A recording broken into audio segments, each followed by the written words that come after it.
फिर जो हमारे चंद्रमा है, वो चंद्रमा यहाँ से बहुत लोग, साइंस लोग क्या कहते हैं कि चंद्र ग्रह जो है वो कितना दूरी पर है तो उनको मालूम ही नहीं है। हमारे जैन सिद्धांत के अनुसार चंद्रमा जो है 880 योजन दूरी पर है। यहाँ से मील में नहीं, योजन में 880 योजन पर है। और वो जो मील में यदि उनको कन्वर्ट करेंगे तो कितना होता है मालूम है? 35,20,000 मील में कन्वर्ट होता है।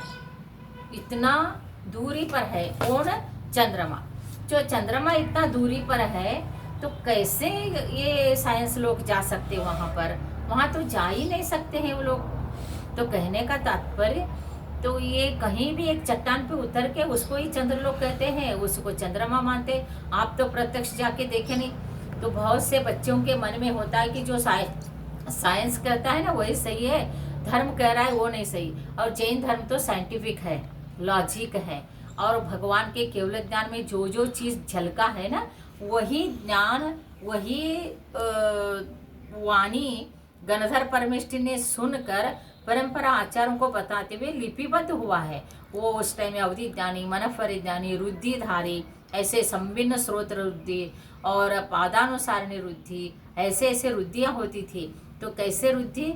एक इतना बड़ा ग्रंथ है समझ लो, तो उसका पहले का एक श्लोक पढ़ लिया तो आगे क्या बता रहे पूरा इतना ग्रंथ में, चाहे 4,000 श्लोक क्यों ना हो, वो सारे पता चलता था।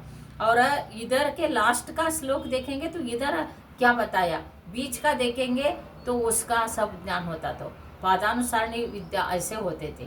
तो सम्मिन स्रोत विद्या की 12-12 योजन दूरी पर क्या बात हो रही है वो सब समझ में आता, सब ज्ञान में होता। चाहे पक्षी हो, चाहे पशु हो, चाहे मनुष्य हो, चाहे सेना हो, तो ऐसे ऐसे ज्ञानधारी और रुद्धिधारी, तो अक्षर मांस रुद्धि, रस रुद्धि आदि, अमृत श्रावणी रुद्धि, ऐसे घृत रुद्धि, ऐसे वाले मुनिराज को ज्ञान बहुत था। तो उन्होंने भगवान की वाणी परंपरा सुनते सुनते फिर ग्रंथों में लिपिबद्ध किया है। तो उन्होंने जो बताया है तो आप समझो इतनी दूरी पर है, वहाँ पर कोई जा नहीं सकता है, क्योंकि सूर्य का विमान, चंद्रमा का विमान डायमंड का है। तो डायमंड का विमान है, कुछ कम 1-1 योजन है। 1 योजन बोले तो भारतवर्ष नहीं, पूरा बाहर का कंट्री भी सब आ जाता है। इतने बड़े एक विमान है, उसमें गलियां हैं, भवन है, बाग है, बगीचा है, वापिका है, अनेक प्रकार के सारे वैभव है।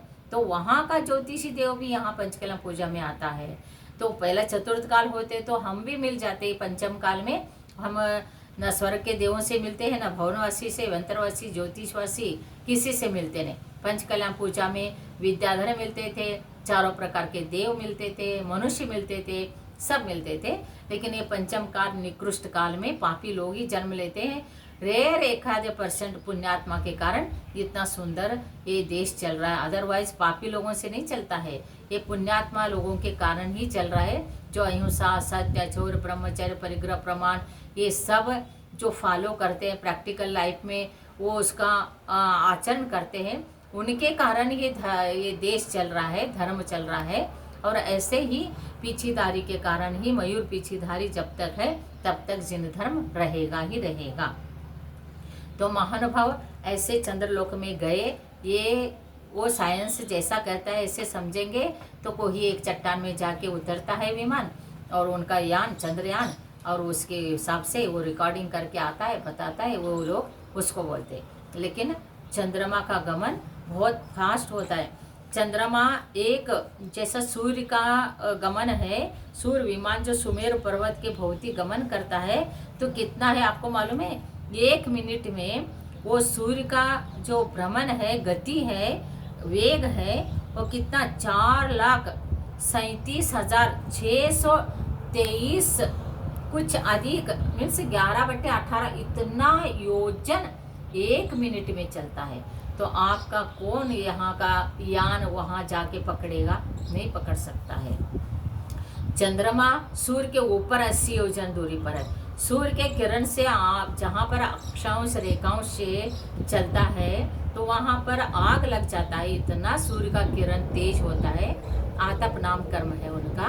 पृथ्वी का एक वो जीव है, तो फिर यहाँ पर सूर्य के क्रॉस करके चंद्रमा में कैसे जा सकता है कोई भी जाने वाला?